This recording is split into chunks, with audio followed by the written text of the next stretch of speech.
cho cả tuột sập vậy chơi lúc chú chọn tổng cho chọn tổng chú chia yêu mà mỏ cho nên một say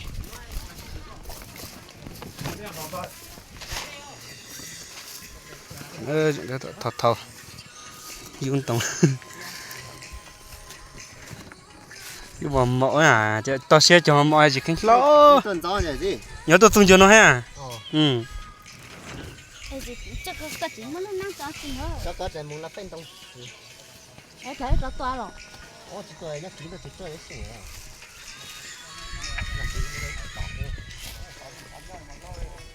Chúng ta cho ớt tới cái.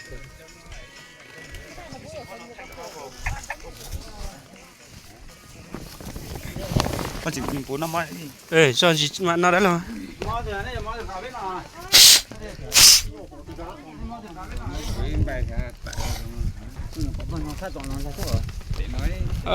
Chúng câu về cho tôi tập bên nó chúa đấy. Lót đa của gì xưa để cho các truyền thống nhà hạ dùng này chúng không gì sẽ đến xây mà để cho tập vào trong nó tan thọ đi he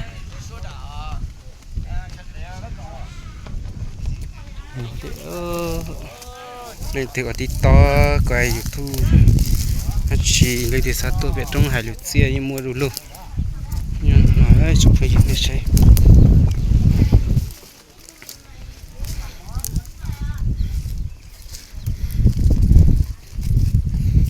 cho nên sẽ vào trong hộp bể dùng nó dùng cao lưu tràn đủ lưu tiết cội chỉ nên ở tiết hành cho vậy nó là khu du lịch nhớ vậy nó cho vào trong vậy nó xuân đấy trong nó tận nó chỉ khu du lịch tiết cội y nữa khu du lịch tiết cội y nữa tiết cội y nhé trên này là khu du lịch tiết cội y nhá đấy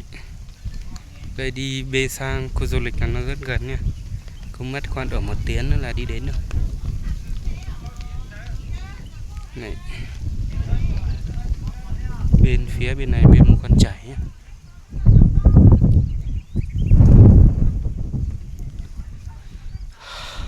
Chẳng nói cái ca chẳng có lia sữa, chẳng có lia sữa này chẳng không gì. Và về để trong tiền nó nó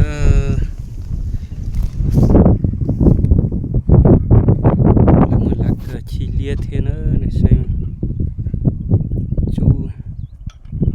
bảo vệ dân này, bảo vệ rừng Tổ quốc Việt Nam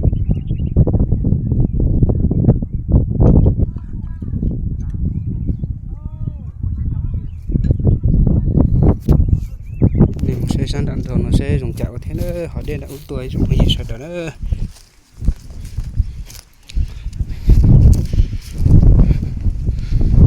anh nông ăn lúa thì chỉ tạo sản đạtตัวกันnên là cácตัวsao chỉ ăn lúa là để buồn trạng làตัวtiền trong công nghiệp sẽ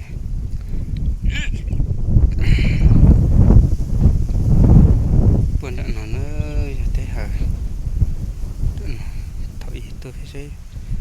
tôi chữ lá của nó là tao hơn chế là thì rồi về tao biết tôi nặng mới về sẽ thì nó thì khó chỉ được đâu rồi về không mình đã đến dùng cần cầu đi trong này nó xây chuột nó tắc kẹt qua về xưa